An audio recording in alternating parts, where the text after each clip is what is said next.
Have you ever thought about how much numbers rule our lives? Phone numbers, addresses, PIN codes, we're surrounded by them. But you know what the scariest part is? Sometimes the numbers start surrounding you.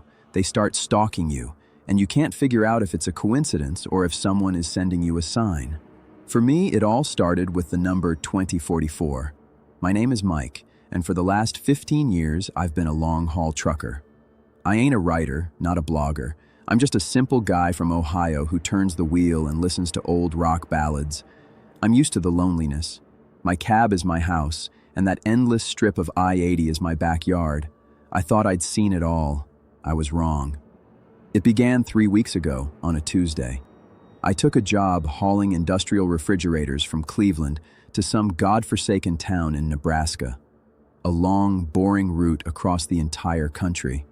I pulled out while it was still dark, just so I could beat the city traffic by sunrise. It was right then, as the sun started to lick the horizon, staining the sky a dirty pink, that I saw it for the first time. A billboard, you know the type. Those giant signs along the interstate?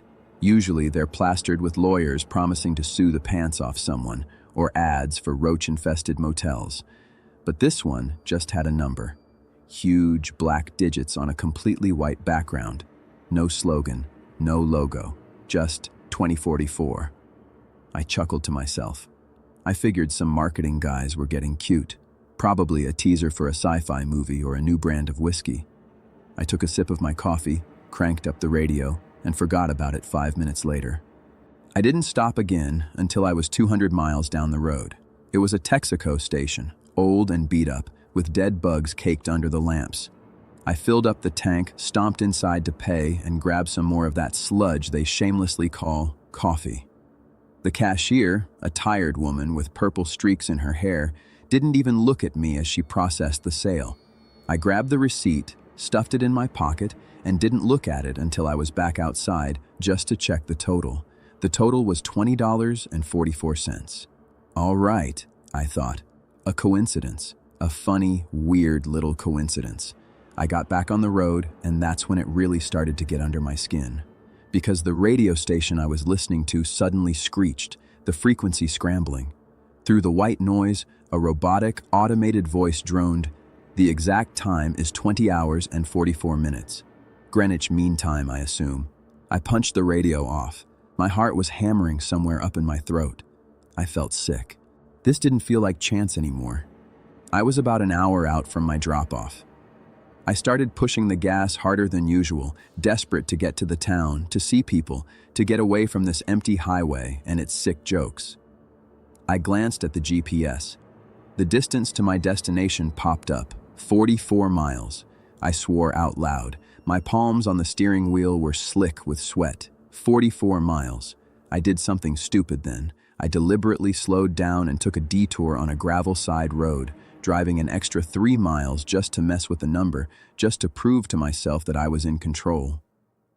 I finally reached the lot late that night and parked among the other big rigs. I slept terribly.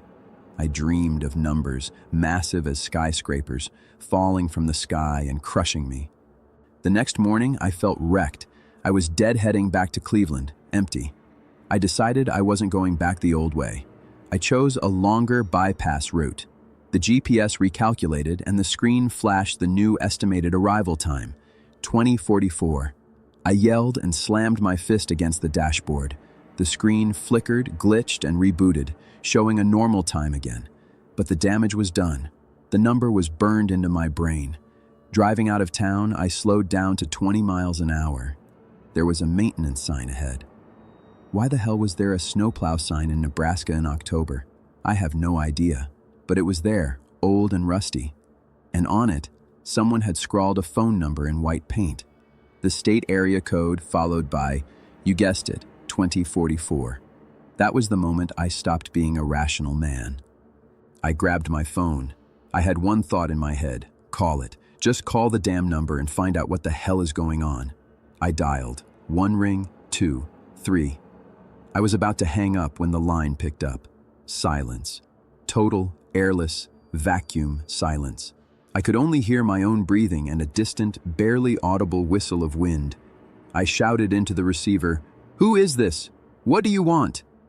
And then a woman's voice, calm, lifeless, like a speaking clock, said, "You violated the contract, Michael."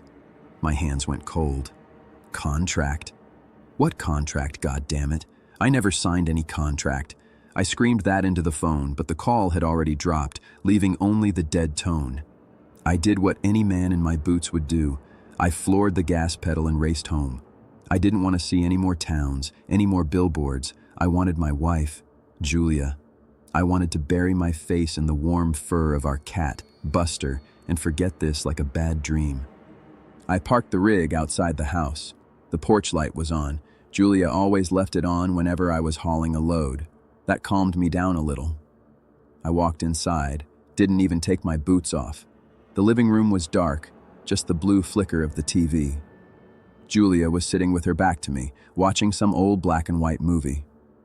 "Honey, I'm home," I said. My voice was shaking. She didn't turn around. I walked closer. The TV screen suddenly cut to black, and in its dark mirror reflection, I saw my wife's face. She wasn't moving.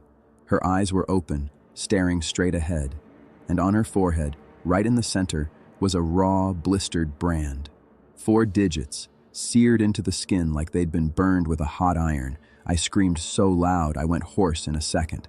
I grabbed her shoulders, tried to shake her awake, but she was as stiff as a porcelain doll, cold, unmoving. I dialed 911, my fingers jerking so hard I could barely hit the buttons. Everything after that was a fog. The sirens, the white coats, paramedics pulling me away from Julia, shaking their heads, dead. The cops, the dumb questions. "Do you have any enemies, Mr. Foster? What do these numbers mean?" I couldn't answer them. I just sat on my porch steps, holding Buster while he cried that low, throaty meow, staring at the numbers 2044 on my mailbox. It was my own house, the house number. How could I not have noticed? I've lived at 2044 Chestnut Street for 10 damn years. The number was always with me. But why did it suddenly come to life? Why did it take my wife? What did I violate? The police released me a day later, sent me back to an empty house. I sat at the kitchen table drinking whiskey straight from the bottle, trying to convince myself I was going insane. To steady my shaking hands, I started digging through the old files in the desk. I needed the insurance papers, the marriage certificate for the funeral home, and then I found it. An old folder, Foster and Sons. My old man died 10 years ago, and I just swept all his junk into a box. I opened it. Among the yellowed gas receipts and warranty cards, there was a thick sheet of parchment paper. It looked like a movie prop, like a pirate contract, with scroll work and a broken wax seal. Foster Freight, license number 2044. My hands were trembling. I scanned the text.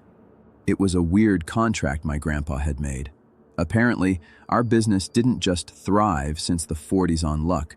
This was a deal with something called Logistics Terminal 44. For the right to use the roads, for the promise of a full tank and 0 breakdowns. Grandpa didn't just pay money, he paid tenure. The contract was due to expire in 4 days. And there was a clause in microscopic print, one I just rubber-stamped with my signature at the bank when I inherited the business without reading. The clause stated, if the carrier decides to terminate the agreement or evades the toll, payment shall be rendered in the form of the most precious thing. The most precious thing. They didn't take my money, they took Julia. I knew I had to drive. There was an address for the terminal on the contract. It was somewhere in the Nevada desert, a place that doesn't exist on any GPS map. Just coordinates, 2044. I converted them into a bearing and grabbed my dad's old cartographic atlas. I drove without stopping. The road seemed to lay itself down under my wheels. My truck never ran smoother. On the entire trip, I didn't pass a single car. Just wind and dust. And then, at exactly 2044, I arrived.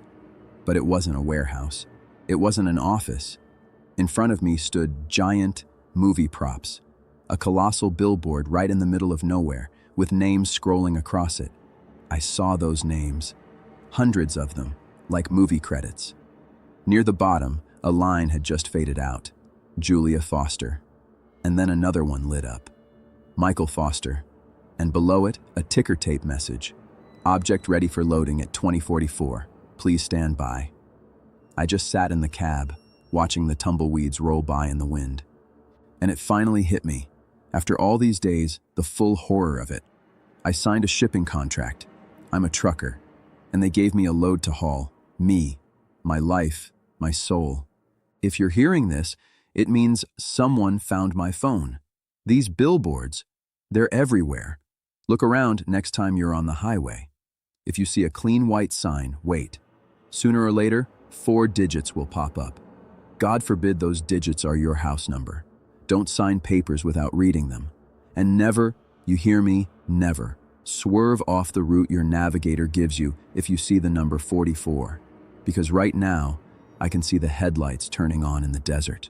They're getting closer. They're blinking in time with my heartbeat. It's time for me.